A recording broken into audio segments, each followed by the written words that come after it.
Why is the number 13 considered unlucky?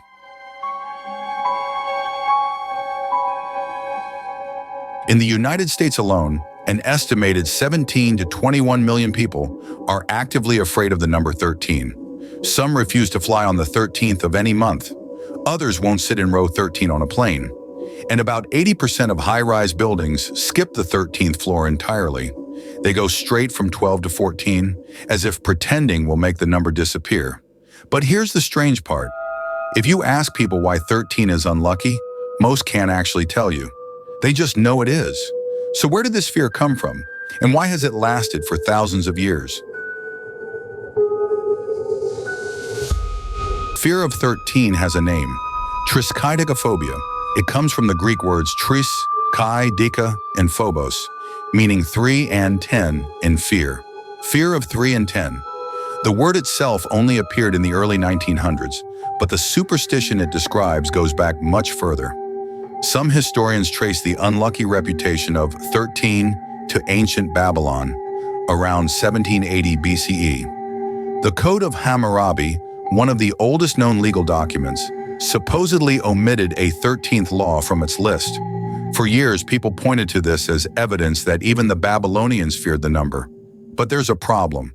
The missing law appears to be a simple copying error, not a superstitious omission. Translators and scholars have found no real evidence that Babylonians considered 13 unlucky. The story spread anyway. A more common explanation involves Norse mythology. According to one legend, 12 gods were gathered at a dinner party in Valhalla when an uninvited 13th guest showed up. That guest was Loki, the god of mischief. His arrival led to chaos and eventually to the death of Baldur, one of the most beloved gods. The story goes that this tragic dinner became the origin of the superstition that 13 at a table brings bad luck. It's a compelling tale. But the problem is that this myth didn't become widely known until the 19th century, long after the superstition was already established. Some scholars think the Norse connection may have been invented to explain a belief that already existed. The myth fits the superstition, but that doesn't mean it caused it. The explanation that most historians take seriously comes from Christianity. The Last Supper, according to the Gospels, had 13 people at the table, Jesus and his 12 apostles. One of those 13, Judas Iscariot, would betray Jesus that same night, leading to the crucifixion in the following day. That following day, by the way, was a Friday. This is where Friday the 13th may have gotten its dark reputation, combining two unlucky elements into one supremely unlucky day. The belief that 13 at dinner brings misfortune appears in medieval European texts, often referencing the Last Supper directly. By the 1700s, the superstition was common enough that hosts would hire professional 14th guests to balance out unlucky dinner parties. These people were called quatorzièmes in French, literally meaning 14ths. But Christianity may not be the original source either. 12 holds a special place in many ancient number systems. The Babylonians used a base 60 counting system, which is why we have 60 seconds in a minute and 360 degrees in a circle. 12 divides evenly into 60. There are 12 months in a year, 12 hours on a clock face, 12 zodiac signs, and 12 inches in a foot. 12 feels complete. It feels orderly. 13, by contrast, is the first number after that perfect dozen. It disrupts the pattern. It doesn't divide evenly into anything useful. Some researchers suggest that 13 became unlucky simply because it's one more than 12. It's the intruder, the extra, the number that breaks the harmony.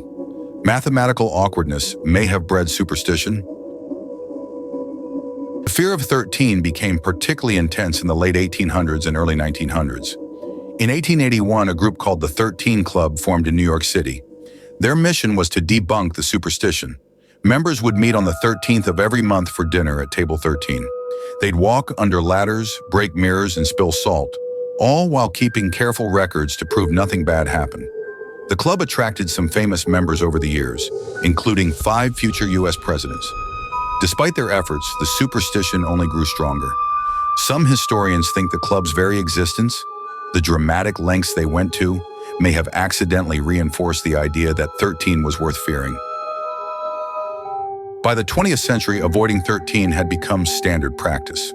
Architects routinely skipped the 13th floor in building designs. Hospitals avoided room 13. Airlines began numbering rows to skip 13 entirely. Apollo 13 launched at 13:13 Houston time on April 11, 1970, suffered a catastrophic oxygen tank failure that nearly killed its crew. The astronauts survived, but the mission became forever linked to the number's dark reputation. Never mind that the mission launched on the 11th, not the 13th. Never mind that correlation isn't causation. The story fit the fear, and the fear is what people remember. The number had become its own self-fulfilling prophecy. Friday the 13th deserves its own mention. While 13 alone has ancient roots, Friday the 13th as a specific doom date may be surprisingly recent. Some researchers point to a novel published in 1907 called Friday the 13th by Thomas Lawson. The book was about a stockbroker who exploits superstition to crash the market. Others suggest the date's reputation came from the arrest of the Knights Templar on Friday, October 13, 1307, when King Philip IV of France ordered hundreds of Templars rounded up and eventually executed. The Templar connection makes for excellent drama, but there's little evidence that anyone linked the date to bad luck until centuries later. The superstition around Friday the 13th may simply be two fears combined into one, gaining power through repetition. Not everyone fears 13. In Italy, 13 is actually considered lucky. The unlucky number there is 17, because the Roman numeral 17 can be rearranged to spell vixi, meaning I have lived or I am dead. In China and other East Asian countries, the unlucky number is 4, because the word for 4 sounds like the word for death in Mandarin, Cantonese, Japanese, and Korean. Buildings in Hong Kong often skip the 4th, 14th, and 24th floors. Some skip all floors containing the digit 4, jumping from 39 directly to 50. Meanwhile, 13 is considered neutral or even positive. The fear changes depending on the language you speak and the culture that raised you. The superstition costs real money. One economist estimated that the United States loses $800 to $900 million every Friday the 13th because people refuse to fly, make major purchases, or conduct business. Hotels and airlines lose revenue from superstitious customers who avoid the number at all costs. And yet the fear persists, partly because it's been reinforced by movies, books, and a dozen other horror films called Friday the 13th. Partly because confirmation bias means we remember the bad things that happen on the 13th while forgetting the bad things that happen every other day. And partly because once a superstition takes hold in a culture, it becomes self-perpetuating. We teach it to our children because our parents taught it to us. So why is 13 unlucky? The honest answer is that nobody knows for certain. It might be the Last Supper. It might be Loki crashing a party. It might be 12's awkward extra, or it might be all of these stories layered on top of each other over centuries, each reinforcing the last. What we know for certain is that the superstition exists and that millions of people believe it. What we don't know is which story, if any, actually started it. Maybe that's the strangest part. We've been afraid of this number for so long that we've forgotten why. We just know that the elevator jumps from 12 to 14, and we don't ask questions. The fear came first. The reasons came later. Thanks for watching. If you made it this far, you might as well subscribe.